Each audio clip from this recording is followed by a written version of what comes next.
taking you where the action is. This is On the Sidelines with NBC 12 Sports. Now to the Jeff McDonald Sports Desk. And a good evening to you, everybody, and welcome as we kick off another season of On the Sidelines. I'm Mark Davis. Matt Estridge off tonight, but he'll be rejoining us next week. A lot to get to. A handful of local teams kick off their schedules tonight. Huge upset as well to tell you about, but let's start with our game of the week. Last year, Highland Springs winning its first state title since the John F. Kennedy administration. One of those playoff wins coming against Hermitage, a thriller in the regional semifinals. Tonight, the two teams meeting again to kick off the season for the second straight year. Herm winning last year's season opener would be the Springers' lone loss of their championship campaign. Highland Springs strikes first tonight. Jawan Carter on the QB keeper takes it in for a 1-yard score. First score of the season, 7-0 Springers in the first. Stays that way until the third. Carter airing it out. Isaiah Winstead on the receiving end here. He'll make the catch, make some moves. 58-yard strike to make it 14-0 Springers. Hermitage would not go away.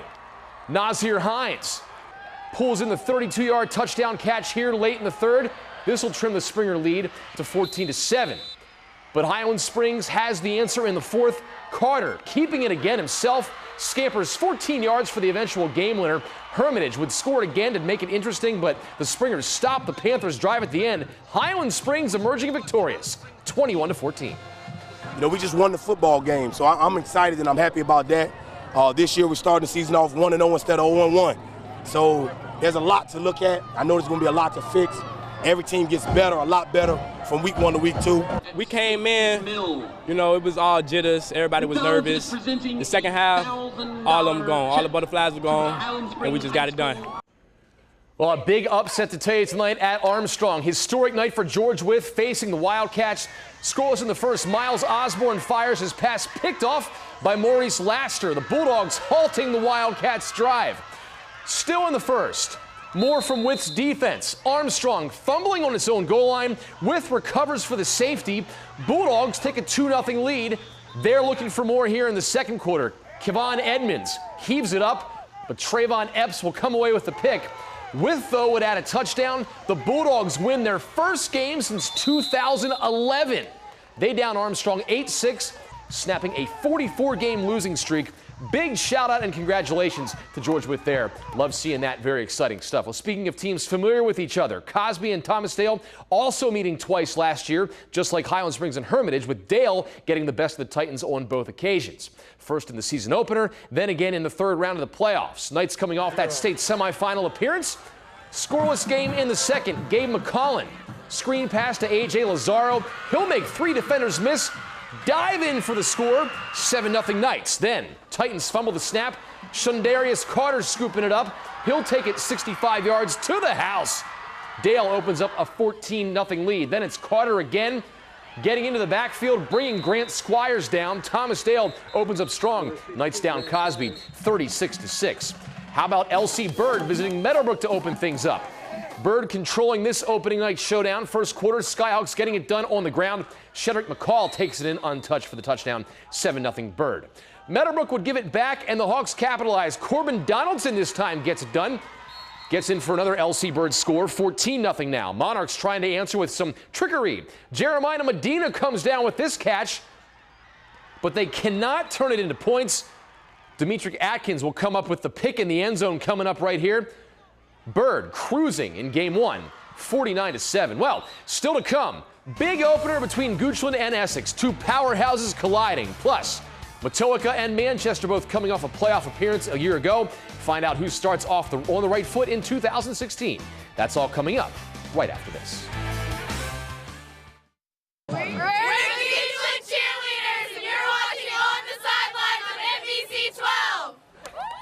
Thanks a lot to the Goochland. We'll get to their result in moments. But first, Matoaka putting itself back on the map last season, earning its first playoff berth since 2006. Manchester, meanwhile, fighting through youth and injuries to earn a postseason spot before bowing out in the first round. Tonight, the two opening up in the Lancers' backyard, pick things up in the second quarter. Matoaka's Justin Ford airs it up, connects with Terrence Whitfield on the deep touchdown pass, trims the Manchester lead to 16-13. Lancers answer back quickly. First half winding down. Frank Boyd expected to be a key piece for them this year. He'll get in for the easy score. Manchester up 10 at the half, and the Lancers go on for the 44-20 win. Good start for them opening up in the second half. Douglas Freeman coming off a 9-1 regular season, traveling to Midlothian. First quarter, getting our first look at a 4-star recruit, Germany Brown. Good start at Midlow. Here tallies the interception. Next drive, however, Luke Murphy returning the favor. He'll tally the pick, return it for 20 yards. Very next play, Rebels give it right back. Omar Jackson pouncing on the loose ball. Little hot potato here early on. Trojans get it right back but can't score. Freeman on the board first. Tanner DeBrucke dives for pay dirt. His second effort gets him across. Rebels go on to pitch the shutout 28-0. Goochland and Essex, no strangers to deep postseason runs. For the Bulldogs, 10 wins the goal every single year, and after falling 2 victories short in 2015, a fresh start for a young squad this season. Joe Fowler watching his team fall to Essex to open last year. Defense stealing the show in the first. Cole Knuckles coming in to force the fumble here.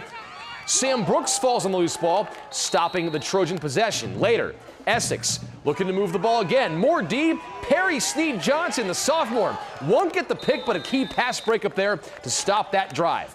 Goochland would get an offensive spark.